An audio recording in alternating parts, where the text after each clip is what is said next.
पूरी दुनिया, सारा संसार दुखों ने घेरिया होया है। हर कोई मनुख दुख है, पैर पैर दे उत्ते, चाहे कोई देश दे विच बैठा ते चाहे कोई विदेशों दे विच बैठा। विदेशों दे विच बैठा होया भी ऐशो आराम दी जिंदगी दे विच दुखी है, सुख दा नामो निशान नहीं। इहदा कारण की है? अगर काम दे विच पए आ तो दिन रात काम दे विच ही लगे रहे, सिर्फ 2 छिन दा रस है, बाद विच बेरस हो गए। अगर क्रोध दे विच रहे तो दिन रात क्रोध करन तो बाद ते फिर रस ना आया, फिर बेरस हो गए। अगर अहंकार दे विच रहे, अगर लोभ दे विच रहे, अगर मोह दे विच रहे, ये 5 विकारां दे विच रहे, थोड़ा चिर दा रस माणिया फिर बेरस हो गए ते अंदरों सिदक खत्म हो गया, बिल्कुल ही खत्म हो गया। अगर अंदरों सिदक खत्म हो गया तो फिर बाहरों सुख की तलाश किस तरह है? बाहरों सुख नहीं मिलेगा, सारी गल अंदर दी है। गुरु नानक कहते ने मन जीते जग जीत। इसे ही सूत्र नूं कलगीधर ने साफ दस दिता है। इन्हां 5 विकारां तो किस तरह सिदक मिल सकता है? सिर्फ प्रार्थना, अरदास, उस प्रभु के अगे अरदास करे। 43वीं अरदास दे विच दसदे ने महाराज, सतगुरु टेक राख दिखावे सिदक साख। है सतगुरु मैनू अंदरों सिदक बख्शना ते मेरी इज्जत आबरू रखनी।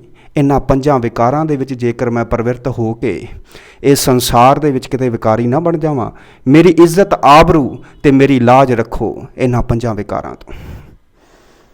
ये तो मेरी थां थां दे उत्ते इज्जत रोल देणगे। अगर लोड़ तो वध काम किया गया तो फिर मैं बलात्कारी बन जाऊँगा। अगर लोड़ तो वध क्रोध किया गया तो फिर मैं दुष्ट बन जाऊँगा। अगर अहंकारी हो गया तो फिर अहंकार मेरे सिर चढ़ के बोलेगा। अगर लोभ दे विच पै गया तो लोभी कहलावांगा। अगर मोह दे विच पै गया तो फिर मैं बहुत ही ज़्यादा मोह दे विच रह के मेरी इज्जत खत्म हो जाएगी। हे सतगुरु मेरी इन्हां 5 विकारां तो इज्जत आबरू बचा के रखो। बस इस तरह ही अरदास करनी। कलगीधर ने 43वीं अरदास दसी है। हुण हर कोई दुखी है, इतना दुखी है, इतना दुखी है वो दस नहीं सकता। दसन का कारण की है? बस यही है। अगर फिर मैं वही दोहरा रहा, अगर काम दे विच रहे हैं तो छिन भर दा रस है, फिर बाद विच बेरस हो गए।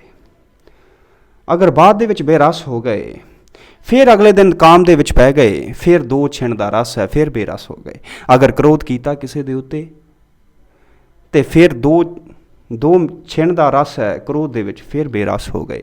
अगर लोभ किया तो लोभ दे विच पए रस लिता है, फिर बेरस हो गए। अगर अहंकार किया है, अहंकार दा रस माणिया है, फिर बेरस हो गए। अगर मोह किया है, किसी दे नाल मोहित हो गए किसी दे उत्ते, फिर बाद विच फिर बेरस हो गए। जिंदगी सारी बेरस दे विच ही निकल गई।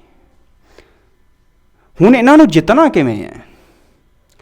कलगीधर ने साफ सूत्र दस दिता, इन्हां दे उत्ते जित प्राप्त करन दा इक्को ही आसरा है, वो प्रभु, वो परमात्मा, वो अकाल पुरख। सतगुरु टेक राख, उहदी टेक, उहदी शरण, उहदे अगे सरंडर, आत्म समर्पण, अपनी आत्मा नूं समर्पित कर देना उस प्रभु दे अगे। है परमात्मा इहदे अंदर, ये सारे 5 विकार ने ते मेरे तो ये वस च नहीं आउंदे, तू किरपा कर। बस इतना ही कहना है। इतना ही सिदक दे विच रहना ते सिदक उदों ही मिलेगा जब प्रार्थना करांगे, है प्रभु मेरी इज्जत आबरू दी रखिया करनी ते मैनू अंदरों सिदक बख्शना। ते जिसनूं अंदरों सिदक आ जावे उस पूरे संसार दे विच दुख देखदा होया भी सुखी रहेगा।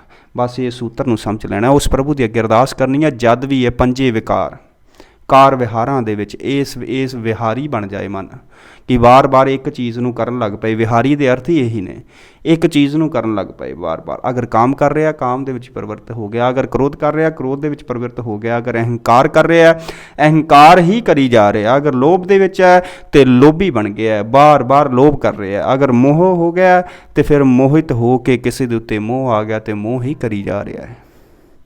तृष्णा नहीं खत्म हो रही। अखां तो कदी रजदियां ही नहीं। जिस दिन अखां रज जान उस दिन सिदक आ जाता है।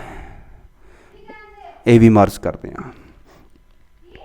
तो मन नूं सिदक उदों आएगा जब उस प्रभु अगे अरदास करांगे, है प्रभु मेरे मन नूं तू सिदक बख्श ਤੇ ਮੇਰੀ ਇੱਜ਼ਤ ਆਬਰੂ ਇਹਨਾਂ ਪੰਜਾਂ ਵਿਕਾਰਾਂ ਤੋਂ ਰੱਖਣੀ। ਨਹੀਂ ਤਾਂ ਇਹਨਾਂ ਪੰਜਾਂ ਵਿਕਾਰਾਂ ਨੇ ਮੇਰੀ ਇੱਜ਼ਤ ਆਬਰੂ ਜਗ੍ਹਾ ਜਗ੍ਹਾ 'ਤੇ ਰੋਲ ਕੇ ਰੱਖ ਦੇਣੀ ਹੈ। ਤੇ ਤੂੰ ਕਿਰਪਾ ਕਰ, ਬਸ ਇਤਨੀ ਅਰਦਾਸ ਕਰਨੀ ਤੇ ਅਰਦਾਸ ਤੁਹਾਡੀ ਪ੍ਰਵਾਨ ਹੋ ਜਾਣੀ ਹੈ। ਇਸੇ ਤਰ੍ਹਾਂ ਹੀ ਕਰਨੀ ਜਿਸ ਤਰ੍ਹਾਂ ਅਸੀਂ ਦਸੀ ਹੈ।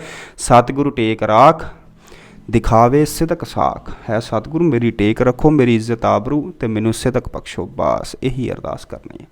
ਤੇ ਕਲਗੀਧਰ ਮਹਾਰਾਜ ਮਹਿਰਾਮਤ ਕਰਨ। ਚੈਨਲ ਦੇ ਨਾਲ ਜੁੜੇ ਰਹੋ, ਸਬਸਕ੍ਰਾਈਬ ਕਰ ਲਵੋ, ਲਾਈਕ ਐਂਡ ਸ਼ੇਅਰ ਕਰ ਦੇਵੋ। ਇਸੇ ਤਰ੍ਹਾਂ ਹੀ ਅੱਜ ਇੱਥੇ ਹੀ ਬਸ ਇੰਨਾ ਹੀ। ਵਾਹਿਗੁਰੂ ਜੀ ਕਾ ਖਾਲਸਾ, ਵਾਹਿਗੁਰੂ ਜੀ ਕੀ ਫਤਿਹ।